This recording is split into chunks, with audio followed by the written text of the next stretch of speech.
सहायक पुलिसकर्मी धरना में बैठे हमारे सहायक पुलिसकर्मीगण, इस धरना को कवरेज देने के लिए तमाम मीडिया कर्मी बंधुओं, आप सभी को जोहार करते हैं, जय हिंद करते हैं। आज झारखंड राज्य का 24 साल होने को है, लेकिन मुझे आज भी मैं बार बार हर एक गाँव में जाता हूँ और इन्हीं विषय को रखता हूँ कि आज की युवा पीढ़ी 24 सालों में, यानी जिस समय झारखंड राज्य का अलग हो रहा था, अगर किसी बच्चे ने जन्म लिया होगा तो आज वो 24 साल का हो चुका होगा और आज भी वो झारखंड की गलियों में, आज की वो गांव की पगडंडियों में एक ही सवाल करता है कि झारखंड राज्य बना ही क्यों था। आज मेरे भी जहन में है, आपके भी जहन में यही सवाल है कि आखिर झारखंड राज्य अलग बना ही क्यों था। अगर आज भी हमारे भाई लोग कोई 2 महीना से धरना पर बैठे, कोई सालों से धरना पर बैठे, कहीं कोई अपने माइंस को लेकर धरना पर बैठा है, कहीं कोई सहायक पुलिसकर्मी धरना पर बैठे हैं, कहीं आंगनबाड़ी की सेविका धरना पर बैठे हैं, कहीं और लोग धरना पर बैठे हैं, कोई राजभवन में धरना पर बैठा है, कोई विधानसभा के बाहर धरना पर बैठा है, कोई मोराबादी के मैदान में धरना में बैठा है, तो आखिर ये राज्य बना किसके लिए और इस राज्य में खुशहाल चल कौन रहे हैं। अगर इस राज्य के तमाम नौजवान, चाहे पुलिसकर्मी हो, स्वयं सेवक हो, अगर हर लोग धरने के माध्यम से अपनी मांग को मान रहे हैं तो भाई ये राज्य बना क्यों है। तो आज मैं अपने संगठन की ओर से आप सबों के साथ हम लोग समर्थन में खड़े हैं और जितने भी हमारी भाई बहनगण सहायक पुलिसकर्मीगण हैं, उसको हम लोग आपके साथ खड़े हैं। आज विगत 2 वर्षों से हम लोग झारखंड के जिन मुद्दों के साथ खड़ा होने की आवश्यकता पड़ी, हम लोग कभी पीछे नहीं हटे। आज हमारे जितने भी साथी हैं, मेरी भी बात करें तो हम लोगों ने लगभग 13-14 FIR खाया है, जिनमें 353, 307 के जैसे ऐसे धारे, अनगिनत धारे लगे हुए हैं, लेकिन हमने कभी समझौता नहीं किया है परिस्थितियों के साथ। आज आपके विषय से भी हम लोग परिचित हो रहे हैं और आपका विषय भी कहीं ना कहीं बड़ा खौफजदा विषय है। आज बड़ा दुर्भाग्य, मतलब आश्चर्यचकित लग रहा है कि आज आप 2017 में ज्वाइनिंग करते हैं और आज 7 साल 2024 में भी आपकी सैलरी 10,000 के 10,000 है, तो हमें लगता है ये बंधवा मजदूर से भी गया गुजरा स्थिति। ये बड़ा विचित्र, मतलब ऐसा भी लोकतांत्रिक देश में ऐसा होगा, ये तो कोई कल्पना नहीं कर सकता है कि जिस देश को हम लोग लोकतांत्रिक देश मानते हैं, जो देश जनता का देश है, एक लोकतांत्रिक देश में कोई इंसान बंधवा मजदूर से भी गया गुजरे अवस्था में है। इतनी खौफनाक दृश्य है, ये तो हमको सुन के ही बड़ा हम लोग का रूह कांप रहा है कि ऐसा हो कैसे सकता है। अरे कोई अगर मजदूरी भी करता है तो साल दर साल उसका इंक्रीमेंट होता है, उसकी सैलरी में बढ़ोतरी होती है, लेकिन आप 2017 में जिस सैलरी के साथ इस नौकरी को ज्वाइन करने का काम किया है, 7 साल बाद भी अपने आप को वही पाते हैं। ये बड़ा विचित्र बात है। तो आज मैं गठन हो रही नई सरकार से, लोकतंत्र के 4थे स्तंभ के माध्यम से, तमाम मीडिया बंधुओं के माध्यम से मैं नई सरकार तक ये संदेश देना चाहूंगा कि देखिए, आज जिस प्रकार आपने विशेष सदन बुलाया था, आज विशेष सदन बुलाया गया था, मैं चाहता हूं कि विशेष सदन यहाँ के युवाओं के जो समस्याएं हैं उनको निदान करने के लिए विशेष सदन चलाएं। मैं माननीय मुख्यमंत्री को आज के इस धरना स्थल से, तमाम मीडिया चैनल्स के माध्यम से ये संदेश देना चाहूंगा कि देखिए मुख्यमंत्री साहब, आप 3 महीना जेल में थे, 4 महीना जो भी थे, आप सबकी आपके प्रति हमदर्दी रही है और आज आप जब जेल से बाहर आए तो 3 महीना आप जो राज की कुर्सी से उसे अपने आप को दूर नहीं कर पा रहे हैं। तो समझ देखिए, जो लोग 7 सालों से लगातार सेवा देने का काम किया है, लगातार गर्मी बरसात में अपने आप को समर्पित करने का काम किया है, और आज भी अगर ये लोग उसी तरह के मामूली तनख्वाह में इतने रिक्सी जीवन यापन कर रहे हैं, रिक्सी सेवा दे रहे हैं, तो बड़ा दुर्भाग्य है। बड़ा हमें लगता है आज ये धरती बिरसा बाबा की धरती है।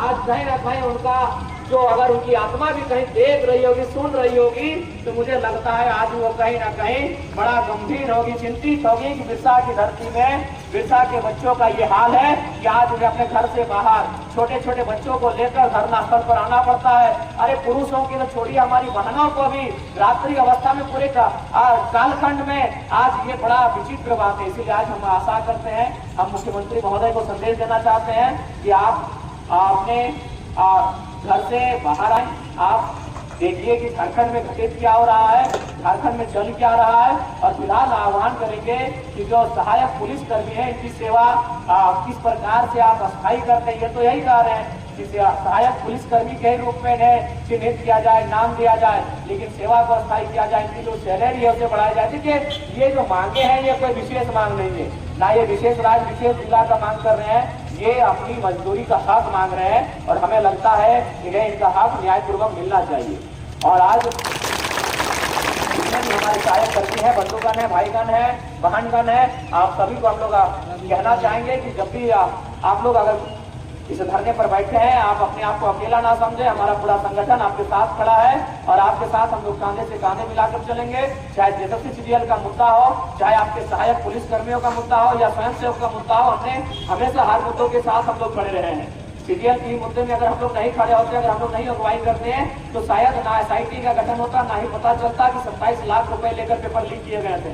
तो नो डाउट हम लोग मुद्दों से कभी पीछे नहीं हटे हैं, लेकिन हाँ, हम लोग भी आप ही की तरह आपके ही समान है, आपके ही तरह आपकी परिवेश से जाने वाले नौजवान हैं। लेकिन हाँ, जो सही है, आज हम लोग उस आवाज को बनने का काम किया, इस राज्य को उस आवाज को देने का काम किए हैं। तो निश्चय ही जब भी हमें अवसर मिलेगा, बकायदा हम लोग अभी प्रेस कॉन्फ्रेंस करके आ रहे हैं। इस राज्य के राजधानी के तमाम सम्मानित मीडिया कर्मी उपस्थित थे। हमने पहला लाइन भी यही कहा कि जो धरने पर कई दिनों से बैठे हैं हमारे सहायक पुलिसकर्मी, उनकी समस्याओं का निदान मुख्यमंत्री बकायदा करे, क्योंकि हमें लगता है कि ना सहायक पुलिसकर्मी अब किसी पर विश्वास करने की उम्मीद में नहीं है। और ये स्वाभाविक है, मिथिलेश ठाकुर जी आगे मिल के जा चुके हैं साल भर पहले, नंदू तिर्की जी इनसे आकर मिलकर जा चुके हैं। वे बार बार आते हैं और यही बात को दोहराते हैं कि मुख्यमंत्री के दूत के रूप में आए हैं। और फाइनली क्या होता है ये सभी जानते हैं, आश्वासन दिया जाता है। और बड़ा दुख तो तब लगता है जब आईएएस लोग अपने लेटर हेड में हस्ताक्षर करके देते हैं, मांगों को समर्थन देते हैं, हस्ताक्षर के साथ समर्थन करते हैं, उसके बाद भी समस्या से निजात नहीं पाया जाना बड़ा दुर्भाग्य लगता है। इसलिए आप लोग धीरज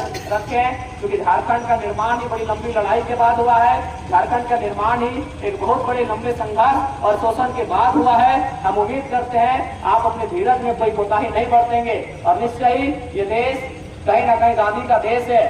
और याद रखिएगा, गांधी ने एक लाठी के दम पर अंग्रेजों को बाहर कर रहा था। हमारे हौसले तो कम से कम उनकी लाठी से मजबूत होने चाहिए। सहायक पुलिसकर्मी हैं, सभी आप शारीरिक रूप से, मानसिक रूप से मजबूत लोग हैं। मुझे पूर्ण आशा है ये जो परीक्षा आपके लिए ली जा रही है, इस परीक्षा में आप अव्वल होंगे और परिस्थितियों के साथ समझौता ना करते हुए अपने संघर्ष को जारी रखते हुए आपका जो हक हुकूक है, अधिकार है, उसे लेने के लिए आप कहीं पीछे नहीं हटेंगे। बाकी हम लोगों का समर्थन आपके साथ हमेशा रहा है, रहेगा हमेशा। नैतिक रूप से, शारीरिक रूप से हम लोग कभी आपके समर्थन में पीछे नहीं हटेंगे। और दूसरी बात, हम लोग एज ए लीडर यहाँ नहीं आए हैं। हम लोग आप भाई कहें, आपके साथी कहें, आपके मित्र कहें, हम लोग आपके भाई के रूप में आए हैं। आप उसी रूप में हमें स्वीकार करें। हम लोग लीडर के रूप में आपके साथ नहीं आए हैं, एक भाई के रूप में आए हैं। आप हमारे भाईगण हैं, आप हमारी बहनगण हैं और हम लोग भी उसी परिवार से आते हैं। ऐसा नहीं है कि हम लोग कोई बड़े पृष्ठभूमि से आते हैं। भले आज राज्य में हम लोगों ने अपने मेहनत से एक पहचान बना लिया है, लोकसभा के चुनाव में एक अच्छा परिणाम पा लिया है, लेकिन हम भी आप ही की तरह एक साधारण पृष्ठभूमि से आने वाले नौजवान ही है। हम लोग भी परीक्षाओं की तैयारी करते हैं। आज हमारा पीएचडी चल ही रहा है। ये और बात है कि हम लोग राजनीति में आ गए और विधानसभा का चुनाव लड़ने का अलग विषय है, लेकिन हम लोग भी समझते हैं परिस्थितियों को। और विशेषकर जो डिफेंस लाइन की अगर बात आती है, तो डिफेंस लाइन को भी हम लोग भली भांति समझते हैं कि कितना मेहनत के साथ, कितनी तकलीफ के साथ, उतने कितने त्याग के साथ लोग डिफेंस की बहाली को क्लियर करते हैं। आज आप किसी भी राज्य में, चाहे देश में, अगर किसी मिडिल क्लास फैमिली से पूछिएगा कि उसका ड्रीम क्या है, तो यही कहेगा। अगर सेंट्रल की बात आएगी तो आर्मी कहेगा, बीएसएफ कहेगा, और अगर राज्य की बात आएगी तो पुलिस की बात करेगा, क्योंकि वो अपने ड्रीम को भी अपनी हैसियत के अनुसार ही दिखता है। वो कभी नहीं कहेगा कि हम डॉक्टर बनना चाहते हैं, हम इंजीनियर बनना चाहते हैं। वो बड़े घर के बच्चे कहते होंगे, एकाध लोग कहते होंगे, लेकिन जो वास्तव में चीजों को समझते हैं ना, जो हकीकत से रूबरू हैं, वो यही कहते हैं। हम लोग भी जब छोटे थे, जब स्कूल में हमारे कोई पत्रकार आते थे, जब हम लोग 6ठी क्लास में, 7वीं क्लास में पढ़ते थे, तो हम लोग भी पहला सपना यही कहते थे कि हम लोग आर्मी बनेंगे। तो ये स्वाभाविक है। हाँ, यहाँ जितने भी लोग बैठे हैं मिडिल क्लास फैमिली के घर के बेटे और बेटियां हैं, उनको अपने सपनों को भी मालूम है कि उनकी उड़ान कहाँ तक है। उन्होंने परिस्थितियों के साथ समझौता कर लिया है। और जहां तक डिफेंस की बात है, बहुत मेहनत के साथ लोग डिफेंस में आते हैं। तो मेरा मानना है कि हम लोग भी बहुत करीब से तैयारियों को किया है। हम लोग भी सुबह 4 बजे 5 बजे उठते थे, दौड़ लगाते थे। कई सालों तक हम लोग भी दौड़ लगाए हैं। और जहां तक डिफेंस की बहालियों का सवाल है, बहुत मेहनत करना पड़ता है। और हमारे धनबाद बोकारो में तो आज भी एक कहावत है, गांव देहात में अभी एक कहावत आज से 30-40 साल पहले कही जाती थी कि झारखंड के जो बच्चे हैं वो 2 ही कामों में नौकरी पा सकते हैं, या टड़िया में दौड़ के, नहीं तो मटिया कोड़ के। हमारे गांव में आज भी कहा जाता है। टड़िया में दौड़ने का मतलब है हमारे जो पूर्वज नौकरी लेते थे, वही हवलदार, चपरासी, दरोगा, पुलिस, वही हमारी हैसियत थी। देखिए, हमें अपने हम मानते हैं हमारे सपने देखने का हक है, हम अपने सपनों को आसमान तक देख सकते हैं, आसमान यानी किसी पायलट के रूप में देख सकते हैं, लेकिन सच्चाई यही हम लोग मिडिल क्लास फैमिली से हैं, उसके लिए एक बहुत बड़ा बजट का वहन करना पड़ता है। तो हमने अपने सपने हमेशा अपने बजट के अनुसार ही देखे हैं। और ये गाँव देहात में कहावत सही में आज भी चरितार्थ है कि झारखंड के इधर दुए चीजें नौकरियां करवा। आज से 30-40 साल पहले एक कहावत थी कि मटिया कोड़ के ना तो टणिया दौड़ के। मटिया कोड़ने का मतलब है कि हमारे उधर माइंस का एरिया है, जो हमारे पूर्वज उस समय मिट्टी काटने के लिए गए थे, उनको बीसीसीएल में सरकारी नौकरी लग गया था, और बाकी लोग वही हवलदार, चपरासी, पुलिस की बहाली को क्लियर करते थे आज से 30-40 साल पहले।